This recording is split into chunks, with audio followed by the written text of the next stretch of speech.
Señaló el presidente Andrés Manuel López Obrador que esta semana se definirán los términos para la reapertura de ciertos sectores de la economía y la posibilidad del regreso a clases en algunas zonas del país. El mandatario recordó que esta es la última semana de la Jornada Nacional de Sana Distancia y que a partir del 1 de junio las industrias de la construcción, minería y automotriz podrán reiniciar actividades siempre y cuando cumplan con los protocolos sanitarios por la emergencia del COVID. Se va a ir abriendo el país a la industria de la construcción y sobre todo a la automotriz, que está vinculada a Estados Unidos y a Canadá. Luego tendremos que analizar lo que tiene que ver con el esparcimiento, la actividad deportiva, el regreso poco a poco a la nueva normalidad. Eso lo vamos a ir definiendo en esta semana. El regreso a clases, reiteró, solo se permitirá donde existan condiciones sanitarias y en consenso con los actores locales. Quizá regreso a clases en algunas regiones, algunos estados, a partir del comportamiento de la pandemia. Recordó que pese a que en el Valle de México se registra aún el pico de la pandemia, insistió en que el problema está de salida, pero llamó a los ciudadanos a no relajar la disciplina en el cierre de este mes.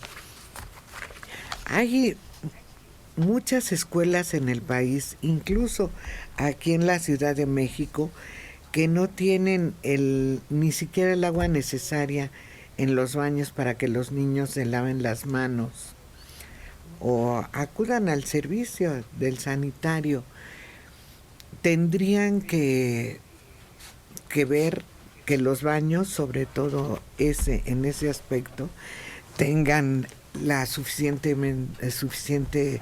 agua para que puedan realizar los niños eso. Y en los salones, algunos salones son pequeños para el número de alumnos, para que puedan mantenerse en una distancia adecuada. ¿Cómo le van a hacer para remediar? Porque son muchas las escuelas que están en condiciones de poca sanidad. Se puede decir que todas, ¿no? Porque no creo que en la mayoría haya cupo suficiente para sentar a los alumnos espaciados, o se limita el número de alumnos por curso, por nivel además y por grupo, o se encuentra otro turno, o se hace algo, porque como están las cosas, las propias normas de construcción de las escuelas pues tienen la visión de un salón lleno, aunque sea con pocos alumnos. Pero además, la mayoría, en primero y segundo año, muchas de las escuelas tienen mesas para trabajo en equipo, de 5 o 6 niños, más o menos. En los grados intermedios, tercero y cuarto, son binarias, 2 niños. Y ya en quinto y sexto, algunas escuelas tienen bancas unipersonales, pero no son todas. Yo creo que predomina la banca binaria en la mayoría de las escuelas. Bueno, con todas las medidas. Liliana, perdón. Pues mira, no sé si se organizarán de tal manera que tal vez unos días acudan unos niños, otro día otros, porque por cupo, pues sabemos que muchas veces se ven los salones hasta saturados, ¿no? De grupos hasta de 45 niños, 35 niños. ¿Cómo le vas a hacer para darle el espacio necesario a todos estos chiquitos en un salón que no se presta para tener esas medidas de seguridad? Entonces, ¿se acuerdan que así como estábamos hablando de los empleos, ¿no? En donde se vio que una de las formas era trabajar a distancia, pues a lo mejor acá no sé, algunas materias que se les puedan dar a distancia, otras en donde acudan un día unos, otro día otros, porque por espacio pues sería difícil mantener a todo el grupo entero manteniendo una distancia adecuada. Tomás. Pregunto, cuando ya se permite reanudar las clases, ¿no se habrá considerado que ya no es peligroso el bicho y que ya no es necesario la sana distancia? Exactamente, Tomás. Todavía no sabemos cuándo vamos a entrar en la normalidad. Yo creo que más bien deberíamos ir pensando ya en otra escuela, en otro tipo de escuela, es decir, el tipo de clases, el tiempo, quizá los salones. Ahorita con una hora en la televisión no va a ser suficiente nunca. No. Entonces cambiar el tipo de educación hacia otro nivel, hacia otra efectividad, hacia otro camino, sobre todo con la tecnología que estamos, pues de alguna manera ya disfrutando.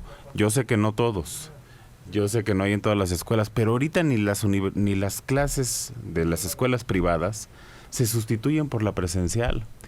Pero como dice Tomás, ¿cuándo vamos a regresar a la normalidad? Pues sí, ahí queda la interrogante. Pero el presidente es el que está hablando de esto, de la reapertura y vuelta a clases.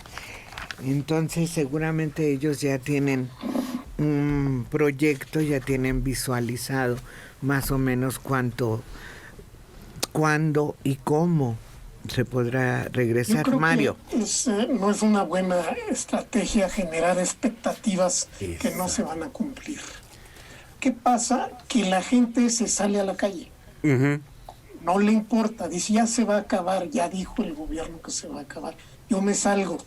Entonces hay un tránsito y hay una verdadera concurrencia de transeúntes por las principales avenidas que recuerda ya los días anteriores al coronavirus. Entonces, y todo esto se debe a que se generaron expectativas, se dijo, ahora sí, a finales de mayo regresamos todos y a partir del 20 y tantos de mayo ya empieza la curva descendente, toda una serie de cosas que pues no han sido soportadas por la realidad o apoyadas por la realidad. Ayer José Luis Martínez me decía, hacía una comparación de los mensajes de Angela Merkel y los mensajes de Andrés Manuel López Obrador. Mientras Andrés Manuel está cargado de optimismo y diciendo ya estamos ganando ya todo, Angela Merkel es muy cuidadosa en sus mensajes, diciendo vamos a regresar, pero vamos a regresar con mucho cuidado porque todavía la situación es muy delicada y muy peligrosa. Y por el otro lado ponen a Andrés Manuel diciendo sí, ya estamos a punto de salir, cuando además los países se encuentran en una situación completamente distinta, es decir, Alemania sí realmente ya bajó su curva y en México no, seguimos para arriba en los contagios y en las muertes. Entonces hace una comparación hasta en las frases de los ataques a los periodistas, donde Angela Merkel dice, sí, que me ataquen, sí, lo que queremos es libertad de prensa. Y por el otro lado ponen a Andrés Manuel diciendo, no, aquí que la prensa fifí, que la prensa no sé qué. Entonces no viene de un discurso equivocado las expectativas, se generan falsas expectativas. Lo que decía hace rato, él es el único que parece que ve la luz al final del puente. Yo no veo para cuándo se acabe este problema. Sí, igualmente a mí me parece que cualquier paso hacia el optimismo es un riesgo. Ahora, ¿no es el papel de Andrés Manuel darnos optimismo, seguridad y confianza? ¿No es qué? Su papel, su trabajo, darnos confianza, darnos seguridad. Si no está apoyado en la realidad objetiva, pues ese optimismo puede ser una mentira o puede ser un exceso de confianza que la realidad no respalda. Por lo pronto por lo pronto yo sí lo veo en las cifras, que no hay mucha orilla para el optimismo inmediato. Todo es un proceso histórico y ese proceso histórico tenemos que acatarlo por fuerza. Liliana. Que ahorita es cuando debemos de tener más claridad, más que optimismo, ¿no? Tener claridad en las cosas que sí podemos hacer y en las cosas que no debemos hacer porque nos ponen en riesgo. Hay que tener varias cosas en cuenta, y una es que mientras no exista un medicamento o una vacuna, seguimos en riesgo. El riesgo va a permanecer. Nos estamos dando cuenta por los ejemplos que recibimos cada día de que la forma del contagio es tremenda, de que aún tomando medidas de seguridad, como son cubrebocas, lavándonos las manos, tratando de no salir mucho, aún así tenemos siempre ese riesgo de estar contagiados. Entonces, mientras no exista el medicamento o la vacuna, la claridad es que no podemos hacer planes así a largo plazo.